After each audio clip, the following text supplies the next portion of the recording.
अगर आप IMU-CET का प्रिपरेशन कर रहे हो तो सबसे बड़ा कन्फ्यूज़न क्या होता है कि भाई सेल्फ स्टडी करूं या कोचिंग ज्वाइन कर लूं। तो मैं सच बताती हूँ कि गलत डिसीज़न अगर आप ले लोगे तो ना आपके पास में टाइम बचेगा, ना पैसा बचेगा और रैंक भी अफेक्ट हो सकती है। तो आज का ये वीडियो एक 100% ऑनेस्ट गाइड है, self study versus coaching for IMU-CET। क्या बेटर है, किसके लिए बेटर है और इसको हम कैसे डिसाइड करें। वीडियो को बिल्कुल एंड तक देखना क्योंकि हम इसमें डिस्कस करेंगे प्रैक्टिकल फॉर्मूला जिससे आप खुद अपने लिए डिसाइड कर पाओगे कि आपके लिए क्या अच्छा है। सबसे पहले IMU-CET का लेवल समझो।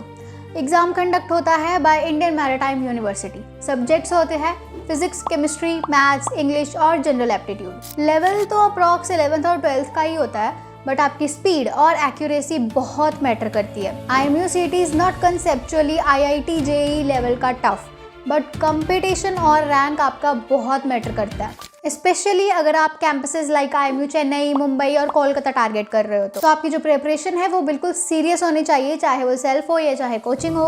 अब डिस्कस करते हैं सेल्फ स्टडी के कुछ प्रोज और कॉन्स। सबसे पहले बात करते हैं प्रोज के बारे में। तो नंबर 1 है ज़ीरो या मिनिमल कॉस्ट। कोचिंग में आपको 40 to 80K तक खर्चा हो सकता है, तो आप सेल्फ स्टडी में बुक्स और मॉक टेस्ट से काम चला सकते हो। अगर आप बोर्ड्स के साथ में प्रिपेयर कर रहे हो तो अपने शेड्यूल के हिसाब से आप पढ़ाई कर सकते हो। नंबर 3, कॉन्सेप्ट क्लैरिटी स्ट्रांग होती है। जब आप खुद से पढ़ते हो तो आपके कॉन्सेप्ट जो होते हैं उनको आप डीपली समझते हो और उनकी आदत पड़ जाती है। नंबर 4, डिसिप्लिन बिल्ड होता है। मर्चेंट नेवी एक ऐसा करियर है जिसमें सेल्फ डिसिप्लिन बहुत इंपॉर्टेंट है, तो सेल्फ स्टडी से यही आपकी जो हैबिट है वो डेवलप होती है। अब हम डिस्कस करते हैं सेल्फ स्टडी के कुछ cons. Number 1, no proper guidance. आपको नहीं पता होता है कि क्या चीज़ इंपॉर्टेंट है और आप किस चीज़ को स्किप कर सकते हो। नंबर 2, मॉक टेस्ट एनालिसिस जो होता है वो बहुत वीक होता है। लोग टेस्ट दे देते हैं बट उसको एनालाइज बहुत कम करते हैं। Number 3, consistency issues. 3 से 4 दिन मोटिवेशन हाई रहता है और फिर ब्रेक और फिर गिल्ट। Number 4, no mentorship. कोई नहीं बताता आपको कि स्ट्रैटेजी क्या रखनी चाहिए और आपके लिए बेस्ट क्या होगा। तो कंक्लूजन क्या है? कंक्लूजन ये है कि सेल्फ स्टडी आपके लिए तभी काम करेगी अगर आप सेल्फ डिसिप्लिन्ड हो, अगर आप अपने बेसिक्स को स्ट्रॉन्ग रखते हो और आपका रोड मैप बिल्कुल क्लियर है। अब डिस्कस करते हैं कोचिंग के प्रोज एंड कॉन्स।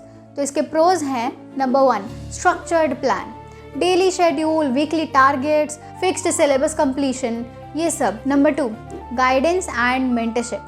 टीचर्स आपको बता देते हैं कि किस चैप्टर की वेटेज ज़्यादा है और आपको किस चीज़ के ऊपर ज़्यादा फोकस करना है। Number 3, regular mock test. Time management आपकी ऑटोमेटिकली इंप्रूव हो जाती है जब आप मॉक टेस्ट देते हो तो। Number 4, competitive environment.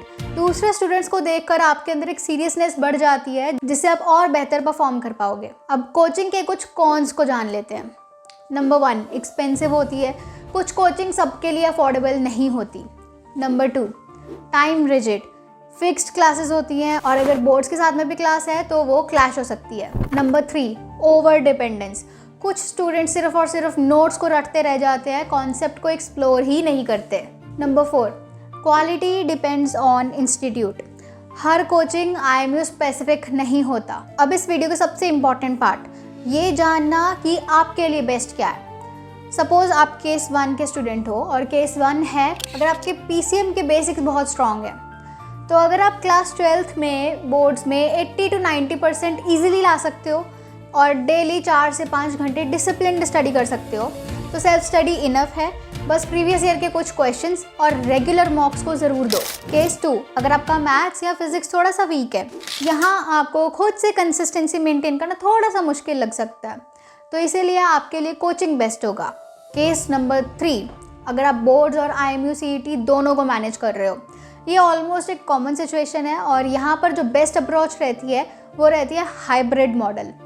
यानी कि कॉन्सेप्ट्स के लिए आप सेल्फ स्टडी करोगे और स्ट्रैटेजी एंड मॉक्स के लिए आप किसी से गाइडेंस लोगे, कोचिंग ज्वाइन करोगे। पूरी कोचिंग लेने की ज़रूरत नहीं होती है अगर आपके बेसिक्स बिल्कुल क्लियर हैं तो। ये सब तो हो गई डिस्कशन, पर सच सुनना है तो सच यही है कि IMU-CET क्लियर करना तो टफ इतना नहीं है, बट अच्छा रैंक लेके आना टफ है। अगर आप DNS स्पॉन्सरशिप टारगेट कर रहे हो तो सिर्फ एग्ज़ाम क्लियर करना आपके लिए काफ़ी नहीं है। आपको कॉन्फिडेंट होना पड़ेगा, कॉन्सेप्चुअली स्ट्रॉन्ग होना पड़ेगा, डिसिप्लिन्ड भी होना पड़ेगा। कोचिंग आपको स्पून फीड नहीं करेगी और सेल्फ स्टडी आपको एक्सक्यूज़ नहीं देगी। एंड में जो सिलेक्शन है वो बिल्कुल आपकी एफर्ट से होगा। अब उस फॉर्मूला की बात करते हैं जिसके बारे में मैंने पहले बोला था, वो फॉर्मूला जिससे आप अपने लिए डिसाइड कर पाओगे कि आपके लिए क्या ज़रूरी है। तो आप अपने से ये 5 सवाल पूछो। नंबर 1, क्या मैं डेली 4 से 5 घंटे ऑनेस्टली बैठ के बिना प्रेशर के पढ़ाई कर सकता हूँ? नंबर 2, क्या मेरे PCM बेसिक स्ट्रॉन्ग हैं? नंबर 3, क्या मैं खुद मॉक टेस्ट एनालाइज कर सकता हूँ? नंबर 4, क्या मुझे रोड मैप क्लियर है या नहीं? नंबर 5, क्या मैं डिस्ट्रैक्शन को कंट्रोल कर सकता हूँ? अगर आपके 4 to 5 आंसर्स येस हैं तो आपके लिए सेल्फ स्टडी बेस्ट है। अगर आपके 2 या 3 आंसर्स ही येस हैं तो आप कोचिंग कंसिडर करो। अगर आपका कोई भी क्वेश्चन का आंसर येस नहीं है या ओनली 1 येस है तो पहले डिसिप्लिन बिल्ड करो, वरना कोचिंग भी वेस्ट हो जाएगा। तो देखो फ्यूचर ऑफिसर्स, मर्चेंट नेवी एक ग्लैमरस इंस्टाग्राम वाला करियर नहीं है। ये डिसिप्लिन्ड, फोकस और सेल्फ रिस्पॉन्सिबिलिटी की गेम है। कोचिंग या सेल्फ स्टडी करेक्ट ऑप्शन आपके लिए वही है जो आपकी पर्सनालिटी और आपकी सिचुएशन के हिसाब से फिट बैठे। तो अब जल्दी से मुझे कमेंट करके ये बता दो कि आप सेल्फ स्टडी करने वाले हो IMUCET के लिए या कोचिंग ज्वाइन करने वाले हो। अगर ये वीडियो अच्छी लगी हो तो इसको लाइक कर देना, शेयर कर दो सभी एस्पिरेंट्स के साथ में, एंड ऐसे ही इन्फॉर्मेटिव वीडियोस के लिए हमारे चैनल को सब्सक्राइब कर लो। और अगर शॉर्ट फॉर्म इन्फोग्राफ करना है तो आपको पता ही है, हमारे इंस्टाग्राम पेज को भी फॉलो कर लेना। That's all for today. मिलते हैं अब आपको नेक्स्ट वीडियो में।